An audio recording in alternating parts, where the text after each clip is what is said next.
दोस्तान, अगर आप ये समझते हैं कि खौफनाक मखलूक सिर्फ इंसानों के बिस्तरों के नीचे छिपती है, तो दोबारा सोचें। एक शानदार शेर को तस्वुर में लाएं, जंगल का बादशाह जिसका अयाल सूरज की तरह सुनहरा है, लेकिन बादशाहों को भी डर लगता है।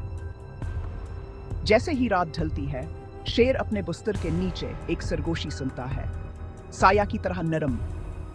वो धाड़ता है, गराता है, लेकिन सरगोशी और भी तेज हो जाती है। इसके ताकतवर दिल को खौफजदा कर देती है। वो पूछता है, इसकी आवाज तूफान में पतों की तरह कांपती है, वहां कौन है? कोई जवाब नहीं, सिर्फ रात की सर्द खामोशी। हर रात आवाजों का यही खौफनाक रक्स होता है, लेकिन आज रात वो देखने का फैसला करता है। दिल धड़कते हुए, जो बिजली की गर्ज से भी तेज है, वो बिस्तर के नीचे झांकता है। और वो क्या पाता है? चलें ये कहते हैं कि कुछ कहानियां उनका ही बेहतर हैं। तो अगली बार जब आपको अंधेरे में सरगोशी सुनाई दे, इस शेर को याद रखें।